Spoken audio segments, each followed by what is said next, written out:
We are all users of assessment information. Students make decisions about their own progress, both positive and negative. Teachers make decisions about what comes next in the learning process. Building administrators make decisions about building programs and teacher evaluation. District administrators make decisions about district programs, purchasing, and educator evaluation. Policymakers make decisions about district or statewide programs and about allocation based on available data. Interestingly, the assessment literacy standards are organized intentionally with the most important users of assessment information, meaning those who are most directly impacted by assessment outcomes, in order of priority. The standards begin with the most important users of assessment information, the student. What is important to students? The standards clarify that their beliefs, knowledge, and performance on assessment is critical to their forward progress. If we ask this question, besides the student, who is closest to student performance?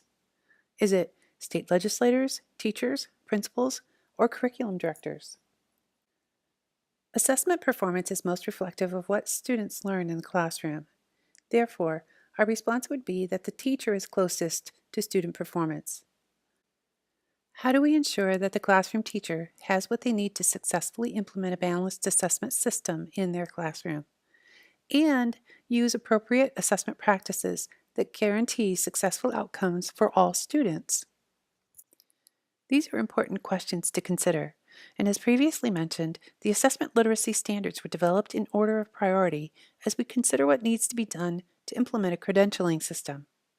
We need to begin with the classroom teacher, as they are closest to the teaching and learning process, which directly impacts student performance.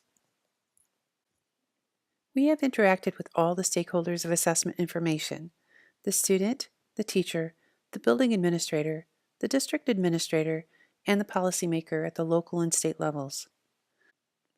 The MAC is currently developing training materials that address the needs that have been highlighted in this series. They will be piloting those trainings to clarify the correct set of tools that will work with the different stakeholder groups with the intent of impacting credentialing and certification.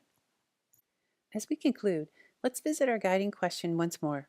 How will I use this resource to improve my understanding of assessment and assessment practices? Leave your thoughts on the discussion forum as we develop a community within EduPaths that will include contributions from educators statewide around assessment literacy and sound assessment practices. Before we go, let's hear from MAC board member Terry Portis. I am here to support the MAC for many reasons, but I work in a local district and I know how important the assessment pieces are to teachers, and they're constantly wanting to know more information. And the MAC is a great place where we can get resources and support materials and training to be able to make sure teachers have what they need to be successful in their jobs.